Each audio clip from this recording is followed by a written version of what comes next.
So you'll be perfectly safe with total immunity, or you'll face absolutely guaranteed death. 47 years of many other people. 47 years of horror. And yesterday, my administration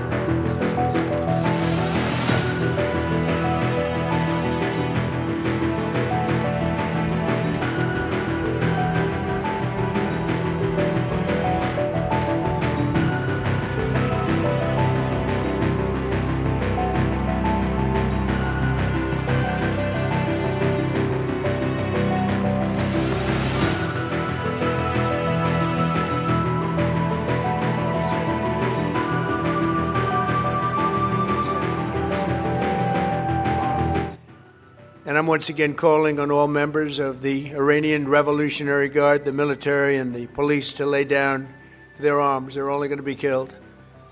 And now is the time to stand up for the Iranian people and help take back your country. You're going to have a chance after all these years to take back your country. Accept immunity. We'll give you immunity.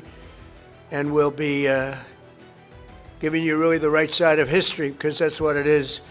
So you'll be perfectly safe with total immunity, or you'll face absolutely guaranteed death. And I don't want to see that. They don't want to see it either.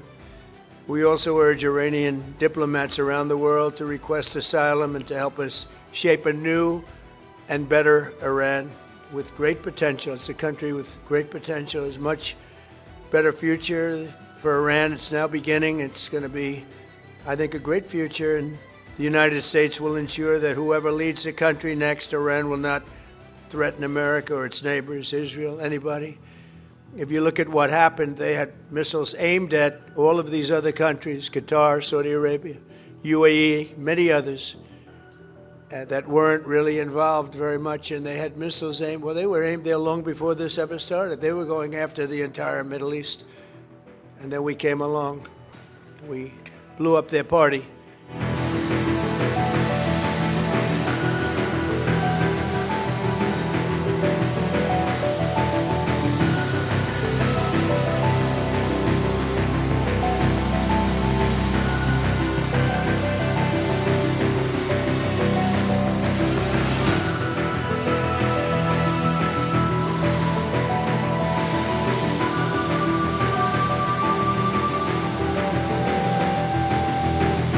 The US says it is in the war with Iran to win it as it steps up its military campaign, and President Trump urges an uprising from Iranians. Washington correspondent Jonathan Kersley reports.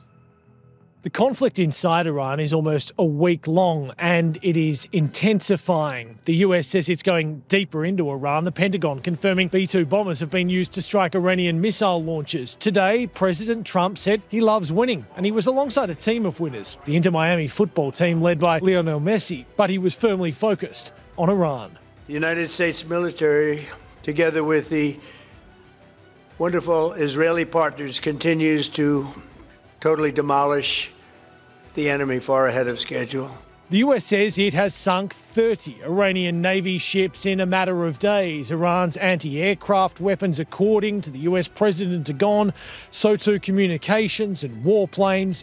And its stockpile of ballistic missiles has been reduced by 90%. That's according to the head of the US Central Command. Once again, America's Commander-in-Chief, President Trump, urged Iran's Revolutionary Guard to lay down its arms, promising immunity and urging an uprising from Iranian citizens. They're calling, they're saying, how do we make a deal? I said, you're being a little bit late, and we want to fight now more than they do. I'm once again calling on all members of the Iranian Revolutionary Guard, the military and the police, to lay down their arms. They're only going to be killed.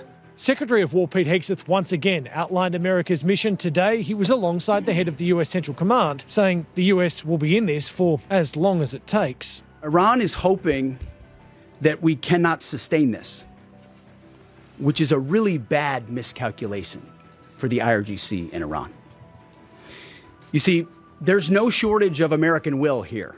We've got no shortage of munitions. Our stockpiles of defensive and offensive weapons allow us to sustain this campaign as long as we need to. We are fighting to win.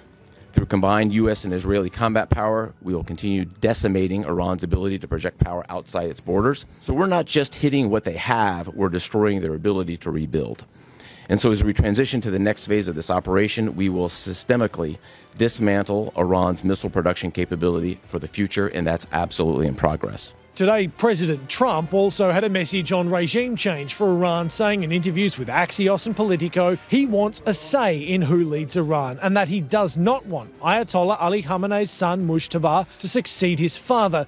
They are wasting their time. Khamenei's son is a lightweight. I have to be involved in the appointment, like with Delcy in Venezuela, he said. Khamenei's son is unacceptable to me. We want someone that will bring harmony and peace to Iran, President Trump said, warning that installing a leader who follows essentially the same path as the Ayatollah could well force the United States back to a war in 5 years. But Iran had its own message to the United States of America, saying it's prepared to capture and kill troops in their thousands if boots on the ground are sent into Iran. Are you afraid of a U.S. invasion in your country? No, we are waiting for them. You are waiting for the U.S. military to invade the ground troops? Yes, because we are confident that we can confront them, and that would be a big disaster for them. Well, we were ready for this war even more than the previous war.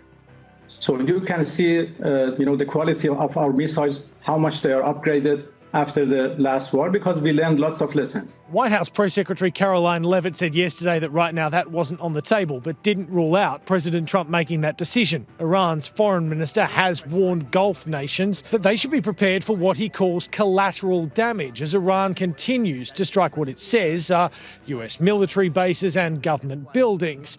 Iran's foreign minister also stating that as it stands right now, Iran does not want a ceasefire with the US. Right now, you're saying Iran does not want a ceasefire. We are not asking for a ceasefire.